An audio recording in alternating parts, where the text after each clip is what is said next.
Hola, ¿cómo están? Gracias por estar en este programa que siempre pues vemos la historia de forma diferente. ¿Qué pasó entonces? Siempre agradecidos porque nos van siguiendo pues miércoles a miércoles, domingo a domingo. Soy Arnulfo Ramírez de la Costa y para hoy pues tenemos un programa muy especial y también tenemos de invitada a Claudia Gómez, que es nuestra intérprete, ¿verdad? Estamos siendo inclusivos en este programa, incorporando también a otro público que quiere conocer un poco más de la historia. Así que muy agradecidos con Claudia por ese apoyo que nos da en este programa, ¿no? Bueno, el tema de hoy es un tema también muy interesante, es un tema que tiene que ver mucho con personajes, pero también quiero presentar a nuestra invitada del día de hoy que ha estado con nosotros. Me refiero a la psicóloga a Patricia Macay. Patricia Macay es actualmente pues docente de la Escuela de Psicología de la Universidad Nacional Autónoma de Honduras y que nos va a acompañar para este tema, análisis grafológico de José Miguel Gómez.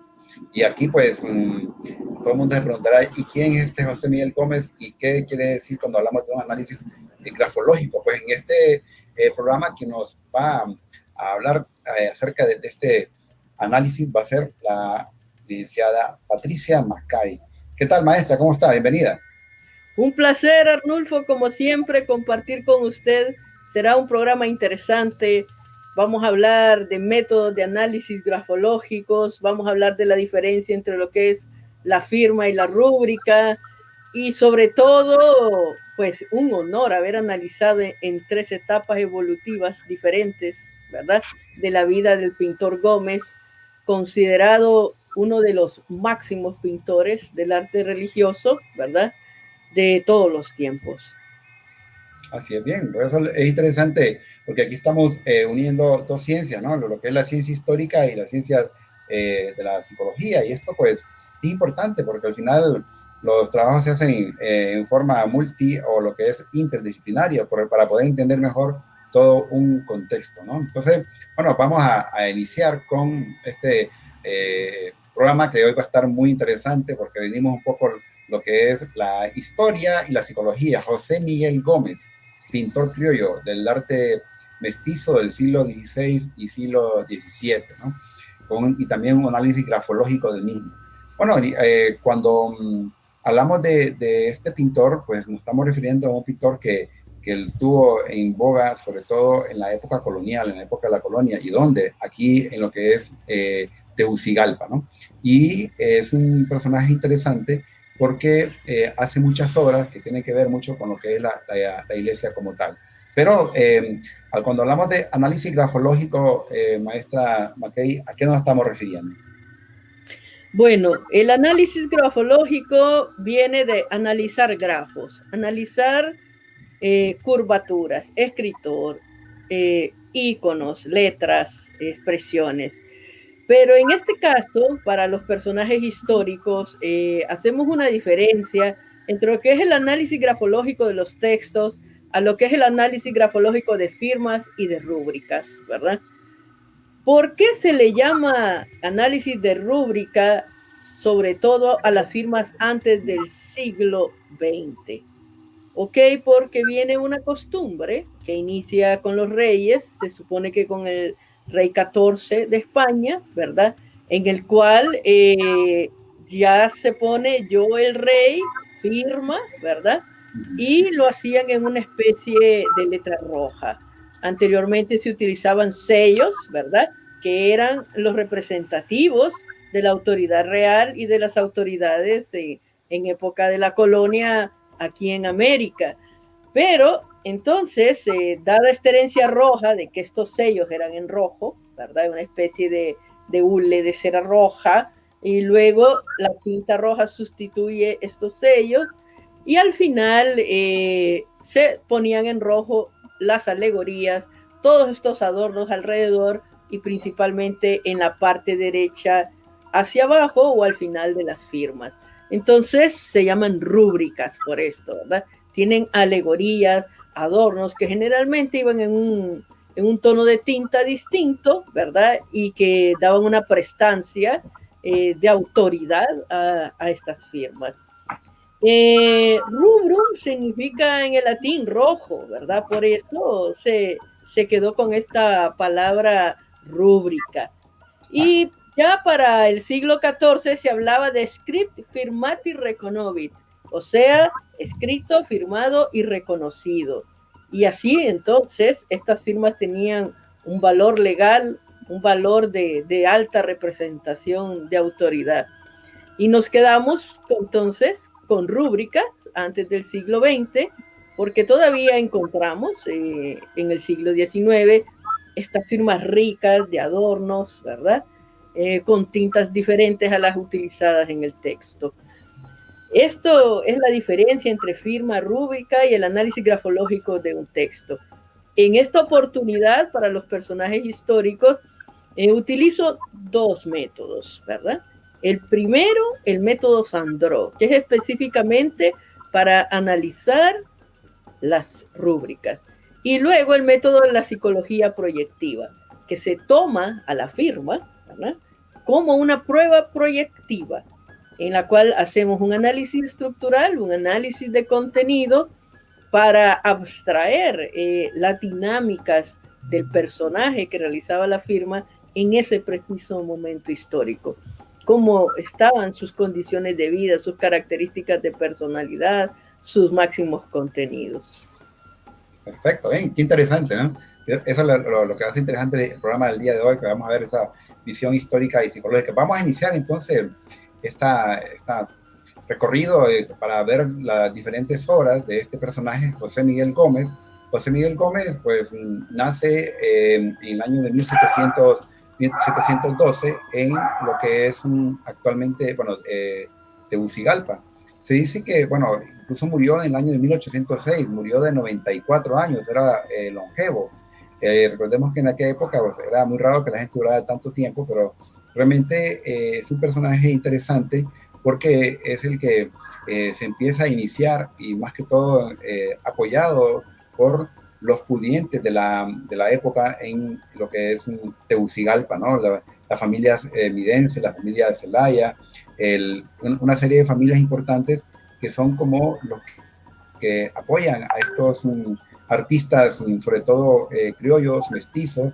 Recordemos que Tegucigalpa para ese momento histórico pues ni siquiera ha llegado a lo que es la independencia, es un centro minero, mucha gente huye de los sitios sobre todo de Olancho, vienen huyendo porque hay invasiones de los ingleses y Tegucigalpa se vuelve un lugar como que recibe a todos esos inmigrantes del resto de Honduras porque es un lugar seguro. Recordemos que aquí está lo que es la alcaldía mayor de Tegucigalpa, hay mayor protección, sobre todo criolla, porque los que había aquí en Tegucigalpa realmente eran criollos. Entonces, eso es lo que muestra o se ve lo que es la diferencia en Concomayagua, que habían peninsulares.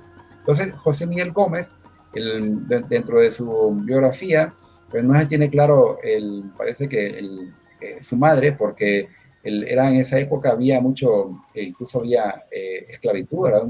Esclavitud directa o indirecta, había, por así decirlo, tráfico de personas y aparte de eso, habían problemas importantes, serios, entre zambos, entre criollos, entre mestizos y algunos peninsulares que había en Tegucigalpa. O sea que Tegucigalpa para esa época, para 1700, para el siglo XVIII, había una serie de movimientos interesantes, ¿no? Y lo vemos en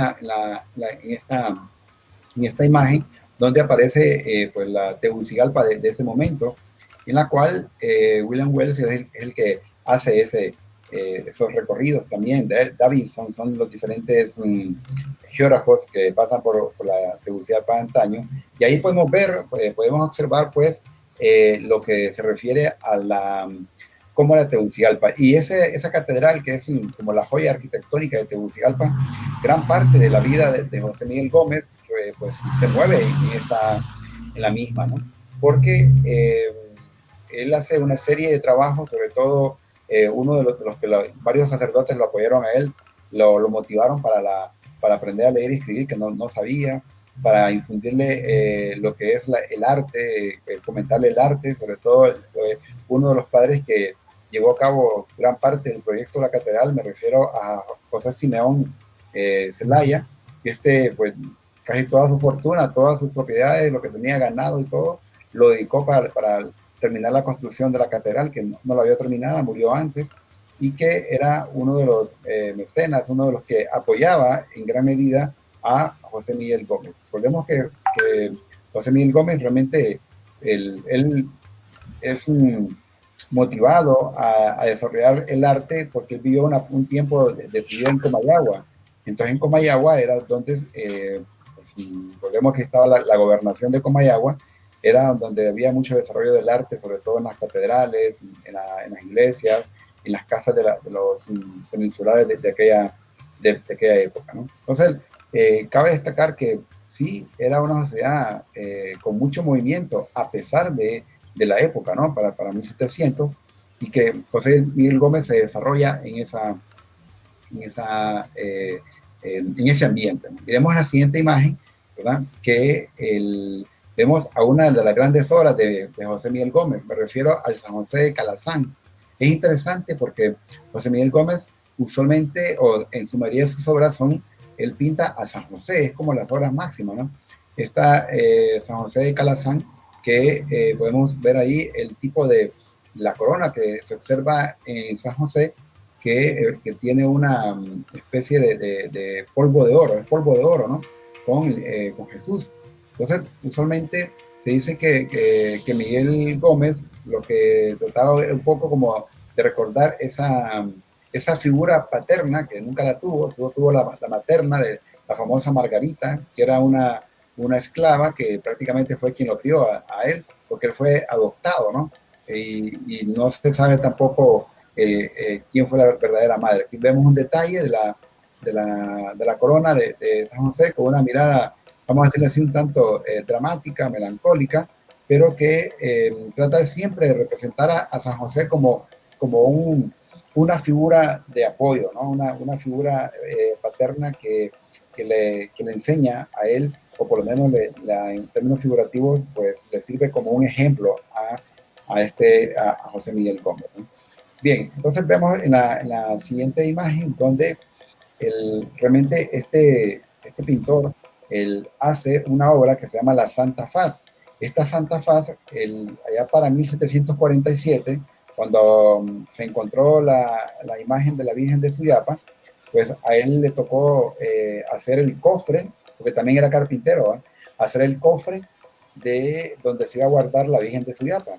Y aquí miramos que hizo esta imagen de la Santa Faz, pero que cabe destacar que aparece acá Jesús, pero es un Jesús no de 30 años, ni de 33 años, como según se dice, él murió, sino que según análisis que se han hecho de la obra, aparentemente era él mismo, ¿no? José Miguel Gómez, que se autorretrata con la figura de Jesús.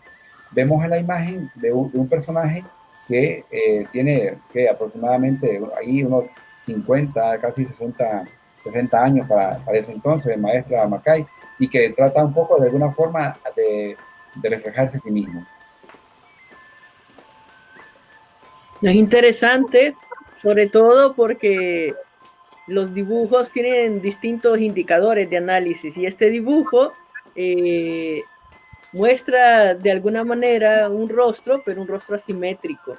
El rostro asimétrico siempre es indicador de algo emocional, ¿verdad? Sobre todo a nivel de sufrimiento. Estaba viendo la calidad de las pupilas, los ojos amplios, ¿verdad? La diferencia de distancia entre las cejas. Hay bastantes detalles interesantes en este autorretrato de Gómez que sí concuerdan con el análisis de las firmas, ¿verdad?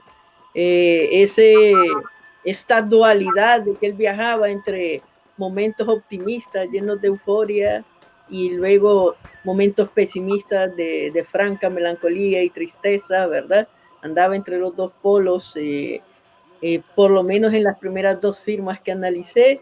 Esto va cambiando ya para la última, pero sí, el análisis del rostro, ¿verdad? De la morfopsicología del pintor en este autorretrato es coherente con lo encontrado en las firmas. Así es. Bien, bueno, vamos a hacer una pausa, usted no nos cambie para que en este programa ¿Qué pasó entonces? Que tenemos un mano a mano prácticamente con la máster Patricia Macay. Ya regresamos, no nos cambien.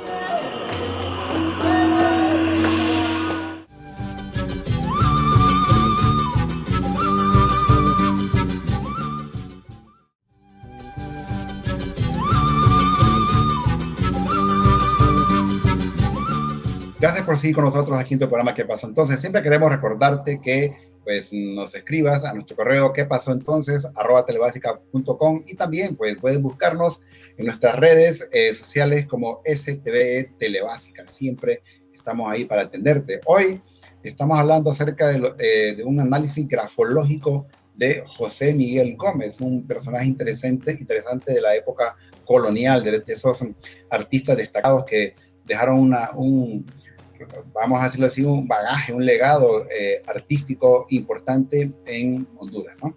O sea, estamos también analizando una serie de trabajos que él hizo para poder amarrarlo, ¿verdad?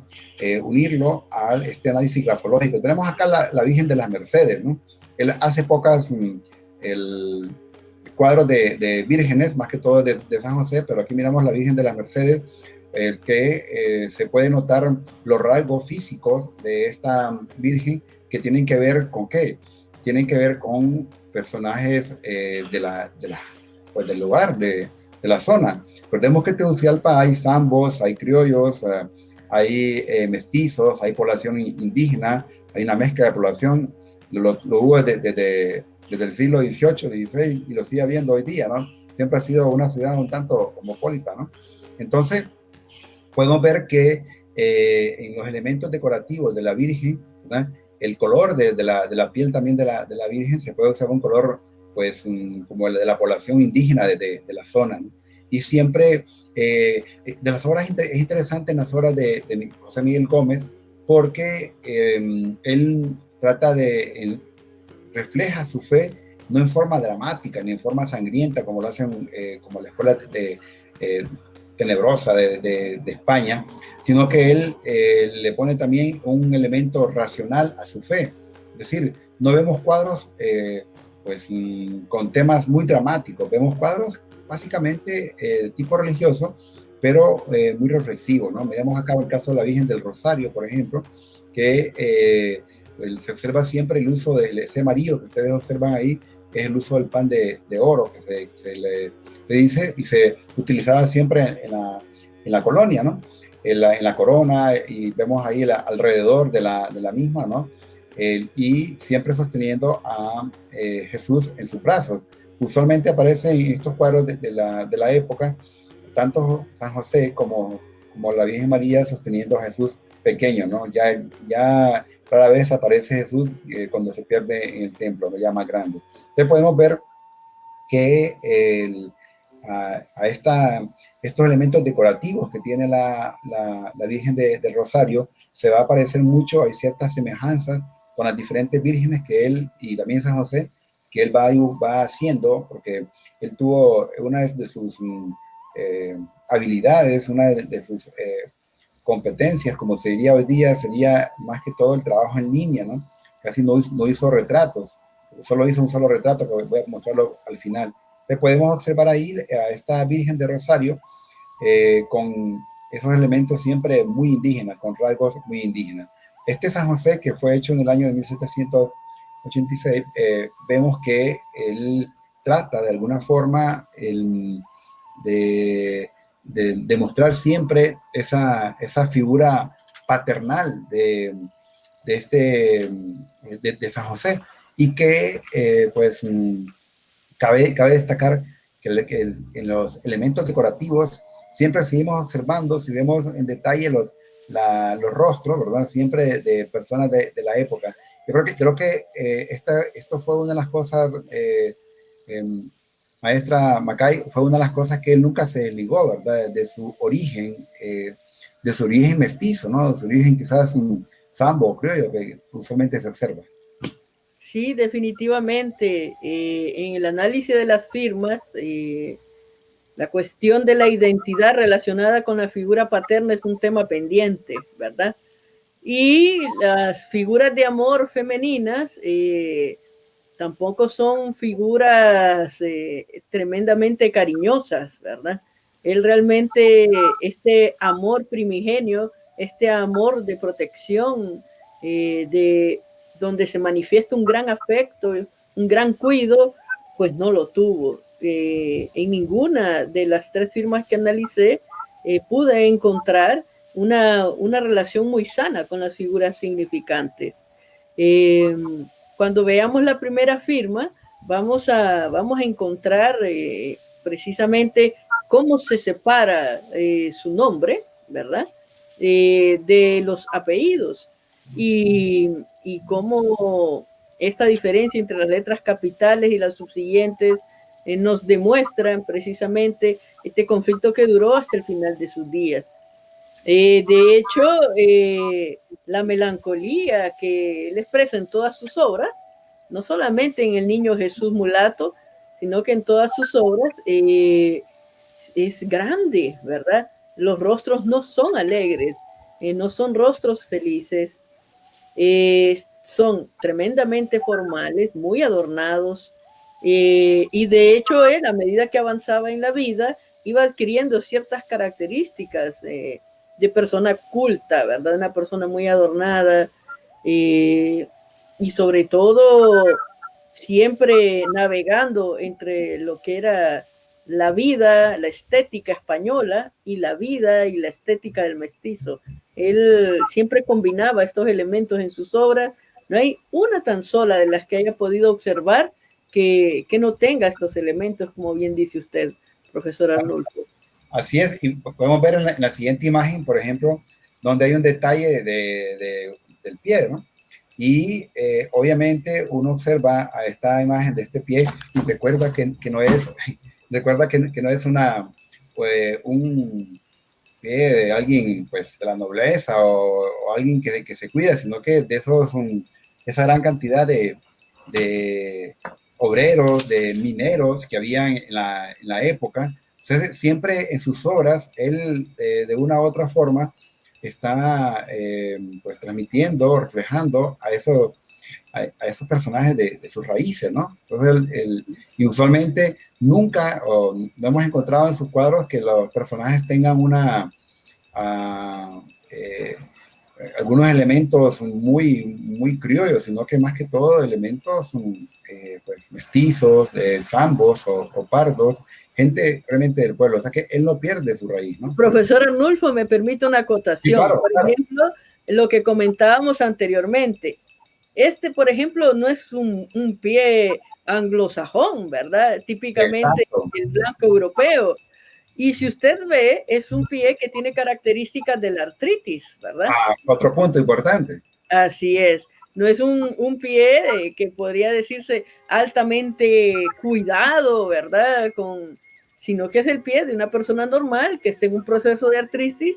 No es una persona joven la de este pie, pero si usted observa esta combinación de estas raíces humildes, pero también con la opulencia española, vea el bordadillo, ¿verdad? Que llega al nivel del tobillo en esta pintura. Un bordadillo en oro, ¿verdad? Con detalles de una estética muy elegante, ¿verdad? Combinado con las raíces no puramente blancas, ¿verdad? Donde se puede plasmar en ese pie literalmente el color del mestizaje, también la enfermedad y el pie de una persona de pueblo, ¿verdad? Del pueblo, no de una clase pudiente.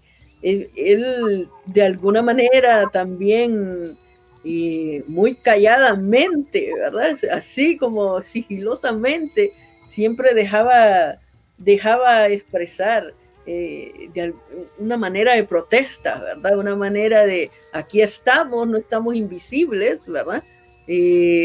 No solamente los criollos son los que dominan en este momento el país, nosotros estamos presentes, ¿verdad? Entonces imagínense en un simple pie que él pinta cómo se puede ver la unión de estos dos mundos, el mundo mestizo, el mundo criollo, lo que venía de España y la vivencia actual de las personas que no pertenecían a ser españoles o a ser criollos. Así es. Y miramos en esta obra, por ejemplo, el Ex Homo, el Nazareno, donde pues se representa también a un Jesús del momento, a un Jesús que pues representa el pueblo mismo, ¿no? Por eso es bien interesante y hemos querido ver las diferentes obras que él hace, y para luego poder entender mejor un poco lo que es su firma, ¿no? Tenemos este nazareno con igual la población o los personajes que aparecen siempre son personas de la época, ¿no? Son personas del lugar, no son, eso es lo interesante del tipo de arte de José Miguel Gómez, que él no se desliga, ¿no? Él se conecta con la comunidad, con la zona en la que él vive, ¿no? Con la gente con la que él convive realmente a cada momento, ¿no? Tenemos entonces dentro de la catedral, a él se le dieron varias labores. Recordemos que él, uno de los que le apoyaba en gran medida en este trabajo, lo que él hizo, quien le fomentó el arte, fue el padre José Simeón de Celaya. El retablo y la cúpula de la catedral de Tegucigalpa, no podemos hablar de ese tipo de arte sin mencionar lo importante que fue este legado, digámoslo así, artístico de José Miguel Gómez. Lo encontramos también en lo que es la catedral, ¿no?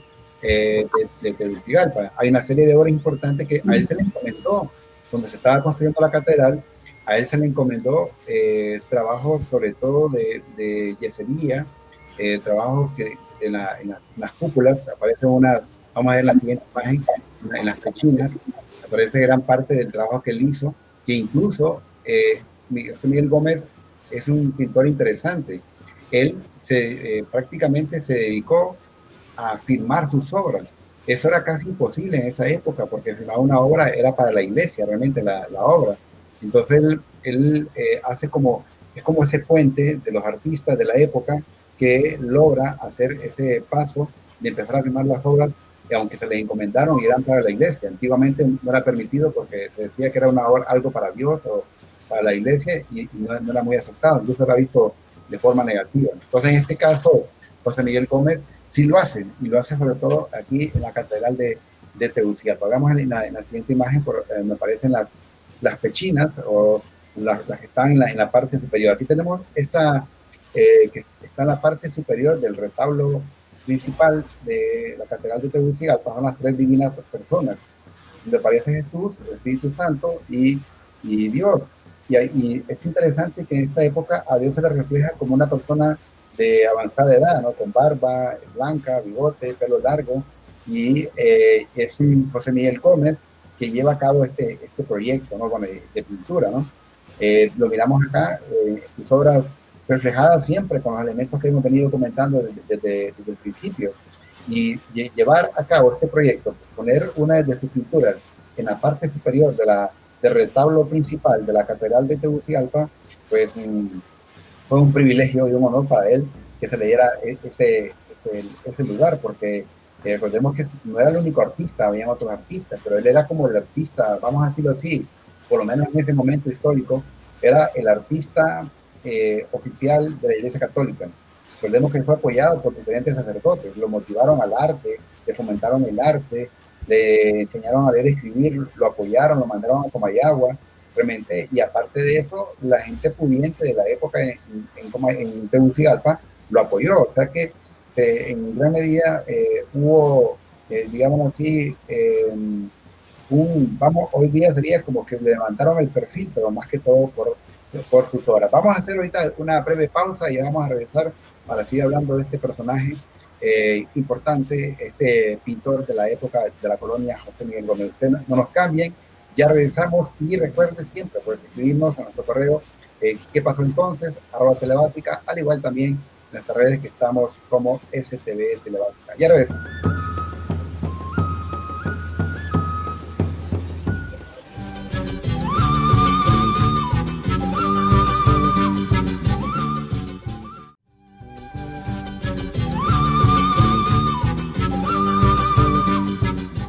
Gracias por seguir con nosotros en tu programa ¿Qué pasó entonces? Estamos hablando acerca de grafología del pintor colonial José Miguel Gómez. Es interesante este trabajo que estamos haciendo mano a mano con la maestra Patricia Macay, psicóloga de la Universidad Nacional Autónoma de Honduras. Y es que cabe destacar que él comentaba en el bloque anterior que este pintor, José Miguel Gómez, hace una transición es de los primeros artistas que se atreve, por así decirlo, entre comillas, a firmar sus obras. a firmar sus trabajos que eran hechos para la iglesia, que antiguamente no eran permitidos, ¿no?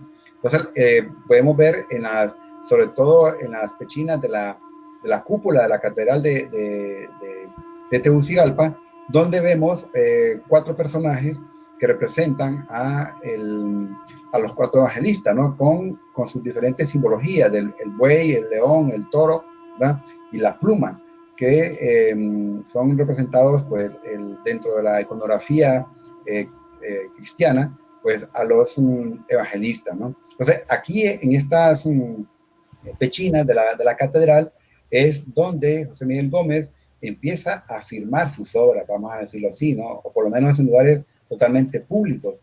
Y eso, con la encomienda y el trabajo de la decoración interna de la catedral, recordemos que la catedral era el símbolo más importante cristiano católico de la Tegucigalpa de antaño, ¿no? De la Real Vía de San Miguel de Heredia. Realmente el hermano de José Miguel Gómez era carpintero, también José Miguel Gómez era carpintero, pero más era artista, y le encomiendan a ellos hacer ese tipo de trabajo, sobre todo el trabajo de carpintería y de pintura. Entonces lo vemos acá en la siguiente imagen.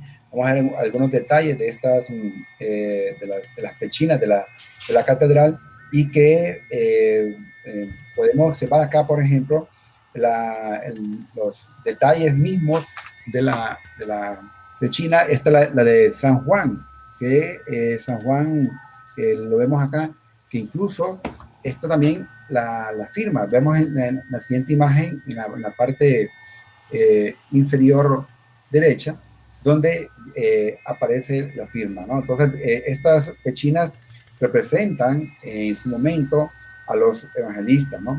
De la iglesia. Aquí vemos también, y con las diferentes simbologías, aquí vemos al evangelista con una pluma en su mano, cada uno es representado con una pluma, un toro, un buey, ¿verdad? Y un león. Entonces es José Miguel Gómez, que es el que lleva a cabo este proyecto, ¿no? Y esta es de las obras que les comentaba que él la logra pintar, ¿no? Y la logra firmar. Vemos en la siguiente imagen donde aparece sí, ya el detalle de su firma, y eso es interesante porque llevar a cabo esa actividad realmente pudo haber sido un poco hasta atrevido. Miramos acá, maestra Mackey, esta firma de Gómez de 1786. Fue el momento en el cual él termina esta obra. Obviamente, haber sido un par de trabajadores que tenía él, pero dirigidos por él mismo, ¿no? ¿Qué opina de esta firma, maestra? Es una firma interesante porque es escasa de alegorías y de adornos, ¿verdad? Es una firma humilde, sencilla, y me gustaría que la colocaran correcto. Y si usted ve, al final, cuando termina su apellido Gómez, que sale de la S una línea que debería de atravesar toda la firma, cuando vamos a nivel de la letra O se acaba. O sea, llega hasta las letras que no son capitales. Y es bien interesante. Es la necesidad de afirmarse a sí mismo, pero siempre de una manera en que esa fuerza, esa vitalidad no llega al inicio de la letra capital. Es interesante. Si usted ve, no hay renglones y él logra la misma distancia entre un grafo y otro, el mismo tamaño de la O a la S, ¿verdad? Y la G es una G abierta. Las letras abiertas siempre nos hablan de dos cosas. Nos hablan de algo que está inconcluso en nuestra vida, ¿verdad? O sencillamente que en la brillantez, en esta genialidad de las personas, es indiferente poder terminar el cierre de las letras. Pero en este caso es la primera, porque si usted ve las otras letras, si están terminadas, si tienen el cierre gestáltico, y solo la G no. Así que la letra capital son los inicios de nuestra vida, nuestra identidad primigenia, y en ese es donde está el tema pendiente. Pero es definitivamente una firma fuerte, ¿verdad? Se ve perfectamente, el tamaño es considerable, y también entonces es una necesidad expresa ¿verdad? De reafirmar la identidad, de decir, aquí estoy, esto es mi producto, esta es mi obra, ¿verdad? Este soy yo, esto es lo que hago. Y está muy bien, porque mira el tiempo que ha pasado y seguimos conversando de él y de sus obras, ¿verdad? Valía la pena que el mundo se diera cuenta quién era el autor de estas bellezas. Pero la firma en sí misma es esto, expresa un hombre ordenado, un hombre educado, un hombre culto, con estética, ¿verdad? Pero también un hombre con asuntos pendientes en el origen de la vida.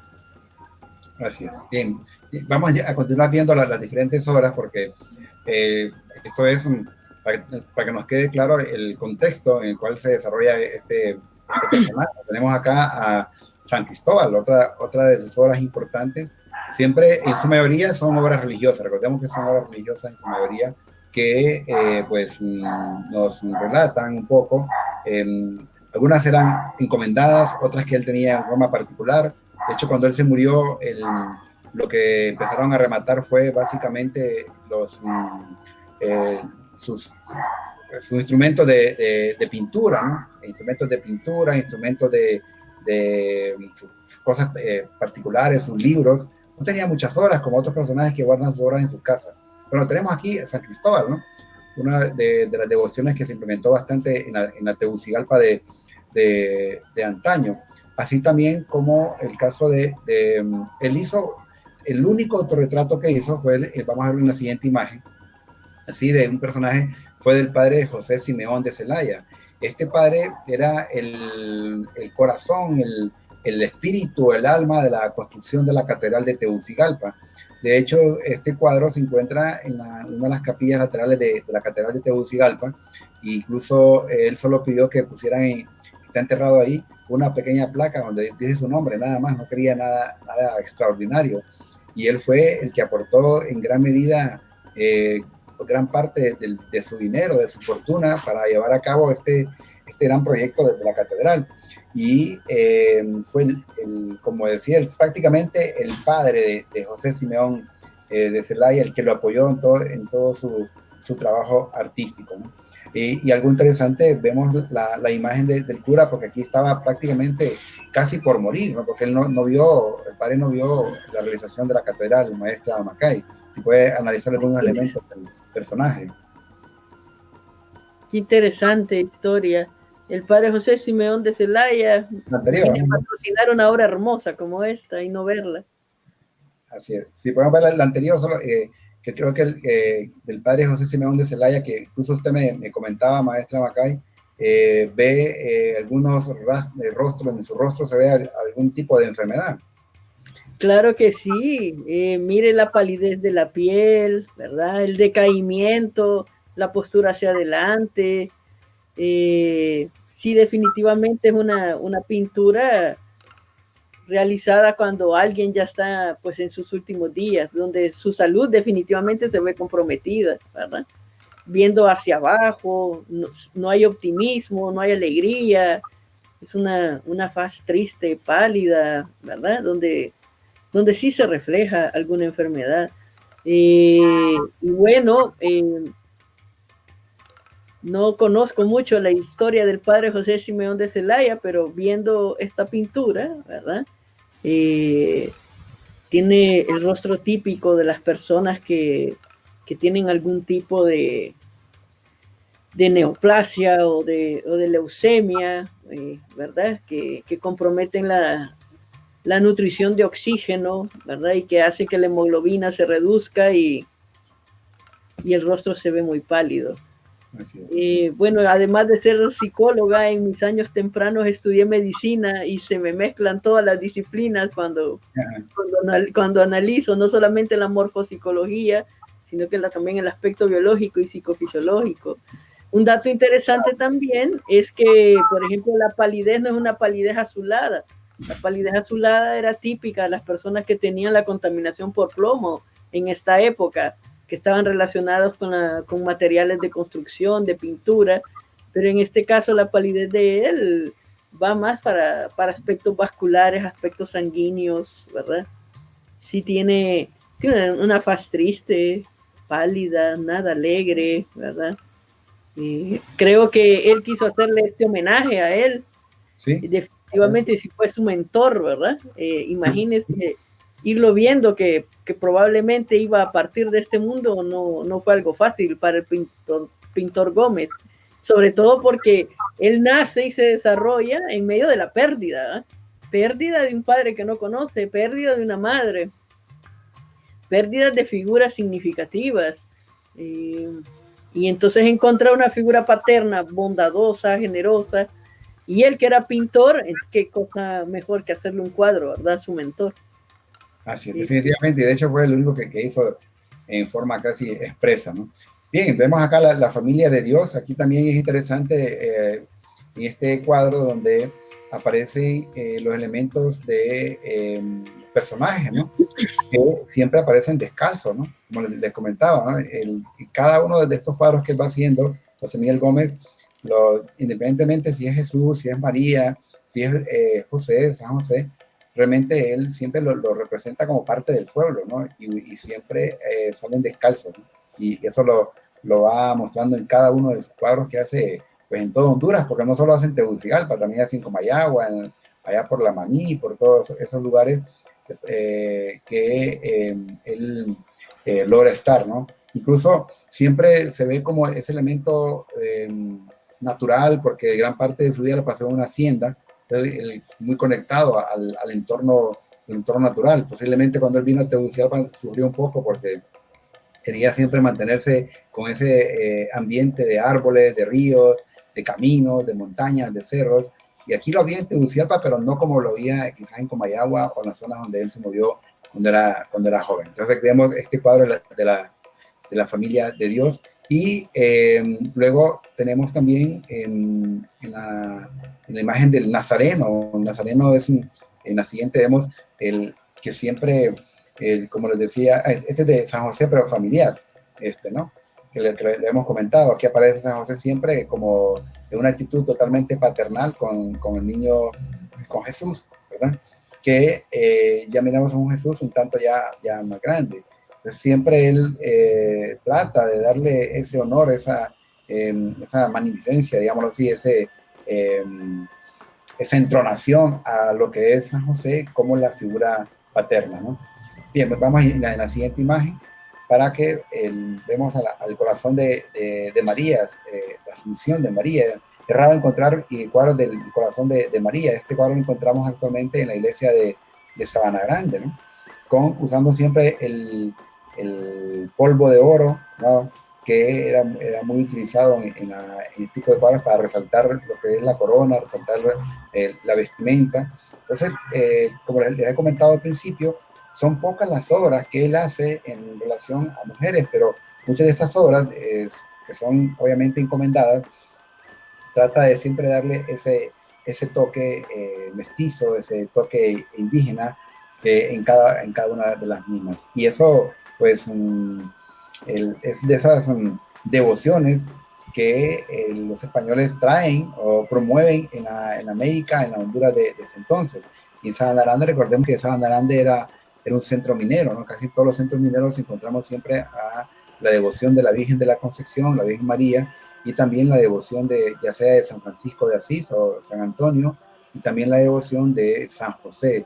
Son devociones que las traen los españoles y las implementan en los nuevos poblados, y Honduras y Tegucigalpa obviamente no va a ser la excepción. Bien, miramos en la siguiente imagen lo que es la Virgen del Carmen o del Coro, ¿no? Que es la Virgen del Carmen que tiene que ver mucho con el tema de las ánimas, ¿no? Las ánimas del purgatorio. Es otra devoción traída por los españoles. Entonces siempre en las imágenes vamos a ir viendo todos esos elementos indígenas que no se han perdido prácticamente en ninguna de estas, ¿no? De lo que él va representando. Bien, vamos a hacer una breve pausa, maestra. De aquí vamos en este último bloque vamos a entrar con lo que son las firmas que hace en cada una de las obras y ver las diferentes firmas que él lleva a cabo. El pintor José Miguel Gómez. Así que usted no nos cambien, ya regresamos en tu programa ¿Qué pasó entonces?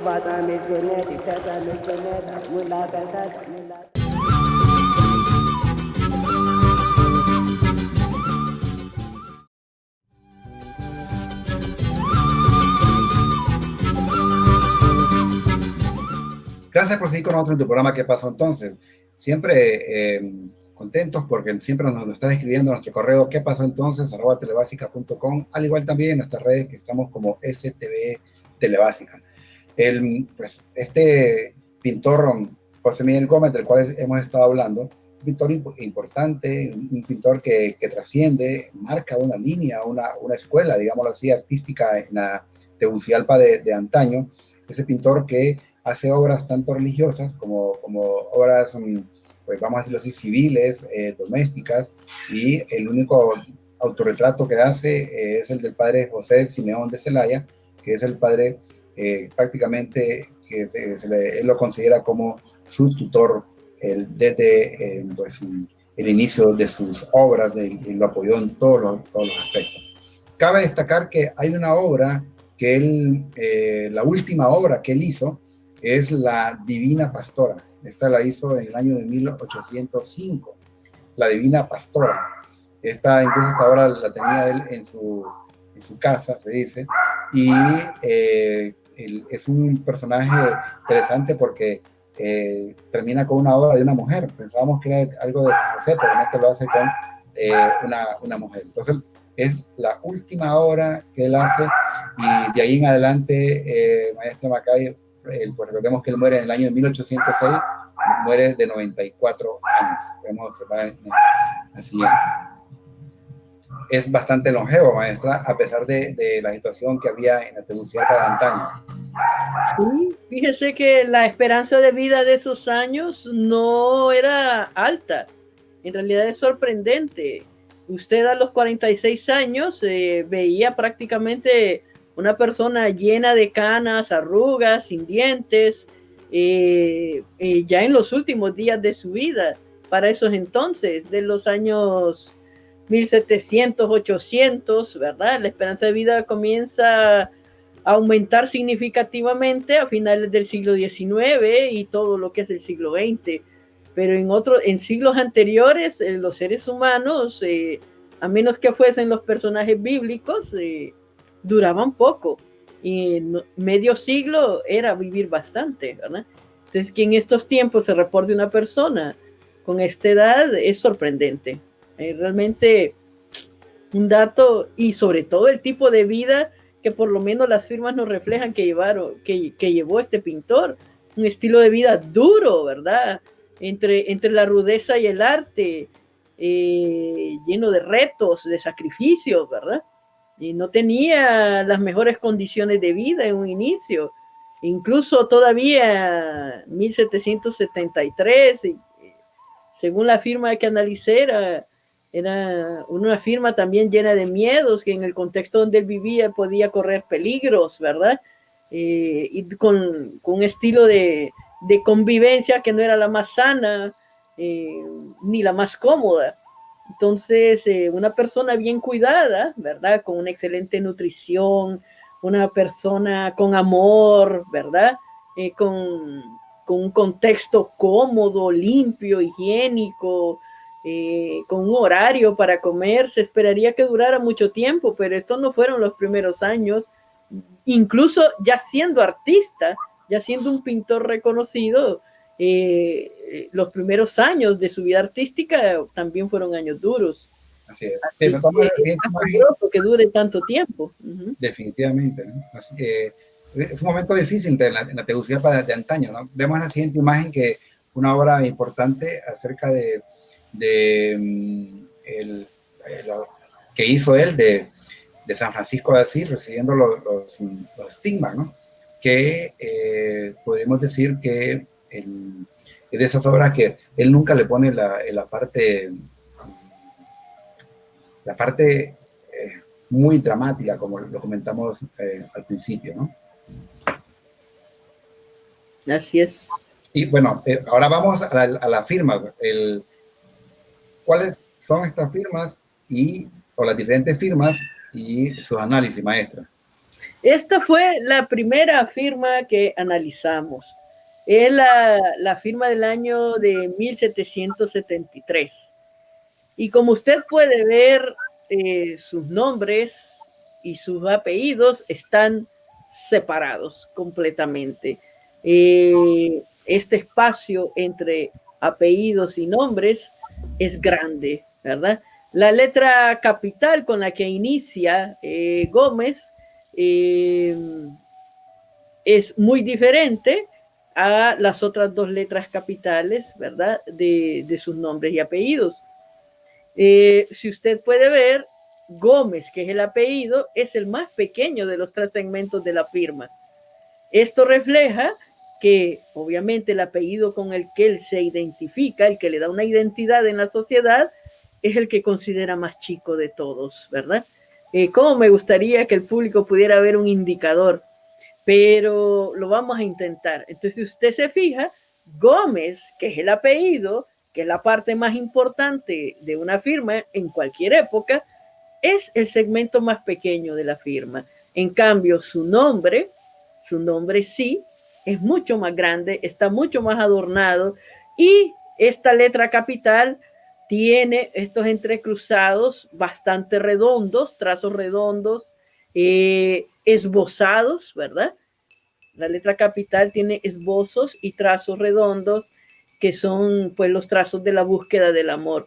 Si usted ve en esta letra de José, en la primera, en la J, pueden ver como un pescadito que se va introduciendo a un caracol, ¿verdad?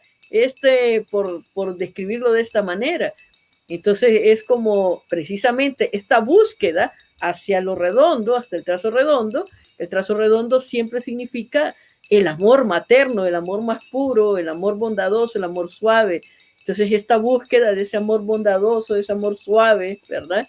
Queda totalmente reflejado en esta letra capital. Y podemos ver que a medida que vamos avanzando, se van dando algunos detalles. En la parte de abajo aparecen las alegorías que simulan casi un 8, ¿verdad? O que simulan trazos también redondos. Y vamos a ver que tenemos lo que se llaman dos alegorías altas y dos alegorías bajas. Las bajas nos hablan de pesimismo, de tristeza, de un estado de ánimo depresivo, ¿verdad? Es posible que en este periodo de la vida incluso el pintor pues consumiera algún tipo de sustancia como el alcohol, ¿verdad? Para poder aplacar un tanto sus penas. Pero a la misma vez vemos trazos fuertes en el nombre José, aquí muy débiles, aquí estas alegorías con características, pero aquí trazos muy fuertes, ¿verdad? En que también nos develan la parte eufórica, alegre, entusiasta y sobre todo el optimismo, ¿verdad? Este optimismo que él tenía a pesar de una vida tan dura que había llevado. Esta firma inicia supuestamente en vertical, pero al final se inclina un poco hacia la derecha.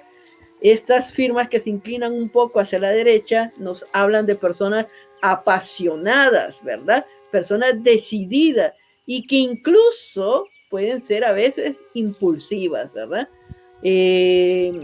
Son personas que sorprenden porque tienen mucha calma, mucha tranquilidad por varios años y periodos, pero las personas de pronto se sorprenden con estas reacciones que incluso pueden ser así contundentes, determinadas, valientes, ¿verdad?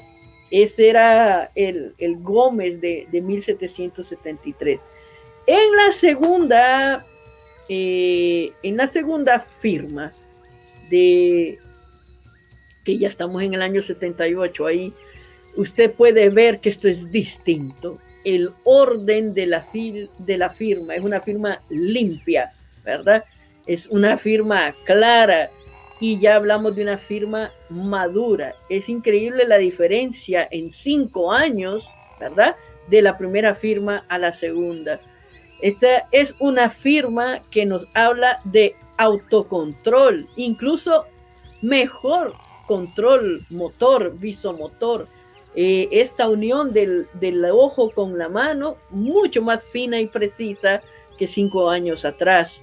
Los trazos son anchos y están intentando, pues aquí una persona que intenta salir de los esquemas, que intenta salir de lo ordinario, elimina los nombres. Al eliminar los nombres, esto aduce a lo que es la interpretación psicoanalítica del olvido, ¿verdad? Olvidar esta infancia, el dolor de los primeros años de vida, y se queda con el Gómez para ser identificado, ¿verdad? Como un pintor. Aquí la parte pasional va reduciéndose y las decisiones comienzan a tomarse con una mente un tanto más frío, ¿verdad? Este es un periodo, el año 78, el que está aquí en esta firma, de optimismo. Él intenta compensar, dejar el pasado atrás. Realmente es un periodo que incluso podría llegar a pensar de que estaba enamorado. Probablemente estaba experimentando el amor. La segunda firma nos habla de un control motor exquisito, ¿verdad? Una finura, y es probable que estos cuadros de estos años hayan sido los más bellos, los que tienen una mayor precisión en el trazo.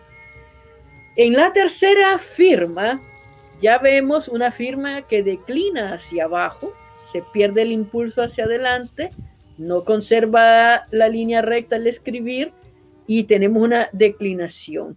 Y en esta declinación ya esta firma nos habla, por ejemplo, si usted donde dice Gómez, Fac, año, ¿verdad? Gómez hacia abajo, el apellido todavía está más fuerte, Fac está más abajito, año todavía más abajo y más separado de Fac. Esta ubicación, ¿verdad? Contextual en el lienzo nos habla ya de una persona cansada, una persona enferma, un poco triste, ¿verdad? Pero todavía con el orgullo intacto, ¿verdad? Es posible que tenga ya ciertos problemas de visión, como el astigmatismo, y obviamente él ya tiene muchos intentos de moderación, pero es posible que el alcohol ya lo hubiese tomado con mayor fuerza que en años anteriores. Esta firma es la de un hombre bueno, un hombre que sufrió infortunios, que tuvo que hacer grandes sacrificios para llegar a ser un pintor. Creo que él murió sin saber la maravilla de pintor que era. Le daba valor a su trabajo, estaba orgulloso de su trabajo, disfrutaba su faceta de pintor, porque él es un personaje multifacético de las artes. Deberíamos de saber más, porque esta es una firma de una persona que ha hecho muchas cosas en la vida, no solamente pintar. Por ejemplo, donde dice Fac y va a comenzar la palabra año, hay un espacio muy grande y la inclinación se acentúa hacia abajo. Aquí en este momento es una persona que ha tenido muchas decepciones en el amor, no logró ser una persona feliz en las relaciones, ¿verdad? Pero a pesar de esto, de que está viejo, que está cansado, a pesar de que ha sufrido los desamores, muchos embates en la vida, sigue siendo una persona clara de mente. A pesar del alcoholismo, a pesar de ya la edad, una persona totalmente clara de mente, ¿verdad? Conserva todavía su control motor, no tan maravillosamente como años atrás, pero sí ya es una firma de que estoy cansado de luchar en la vida, ¿verdad? Estoy cansado de perder, ¿verdad? Estoy una firma de, bueno, hasta aquí llegué, esto va a ser lo mejor que voy a hacer en este tiempo. Pero me gustaría volver a la primera firma. En la primera firma esta primera firma. Es una firma donde vemos el orgullo. Ustedes pueden ver, ¿verdad?, que en las letras altas se nota el orgullo, lo no convencional, ¿verdad? Una persona susceptible de emociones, y ustedes pueden ver un trazo fuerte, fluido, ¿verdad? Este trazo fuerte y fluido hacia la derecha, ¿verdad? Es un trazo de ambición, ¿verdad? Pero no una ambición malsana, más como un ansia de querer lograr muchas cosas, una persona soñadora, automotivada. Los trazos en el centro son trazos de automotivación, de una persona que no tuvo alguien que le dijera, tú puedes, adelante, ánimo, rompe esquemas. Él realmente tenía una fuerza interior. Y esta firma que es recta, pero que va hacia la derecha, nos habla de estas caídas de humor. Y obviamente el nombre de esta firma nos habla de que es una persona que tuvo una infancia carente de figuras significativas verdaderas de maternidad y de paternidad. Su primer apellido, pues obviamente Gómez, que es lo social, ¿verdad? Lo que él se pone Gómez es lo que lo identifica socialmente. Y aquí tenemos una firma legible que parece más de texto si le quitamos las alegorías. Entonces, al final, él sigue siendo una persona humilde, ¿verdad? En los primeros años humilde, con grandes ganas de triunfar y de hacer la diferencia, ¿verdad? Pero era una buena persona este pintor, ¿verdad? Y esta es así podemos decir que en el tiempo en que él aspiraba mucho, leyendo detalles de la historia del pintor Gómez, cuando él viene a Tegucigalpa, es bien recibido, entre comillas, porque en realidad le toca incluso hasta dormir en un patio, ¿verdad? Junto con personajes que no eran como los más constantes en esa casa, viajeros que iban en tránsito, personas desconocidas.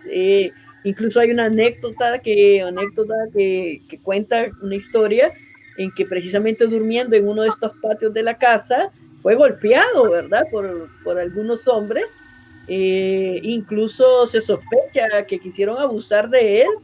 Él libra la situación y lo creían indefenso porque venía prácticamente del pueblo a la ciudad principal y él le impone una denuncia, ¿verdad? Y resulta que gana la denuncia y demuestra con hechos y con una gran fluidez verbal que fue atacado por estas personas.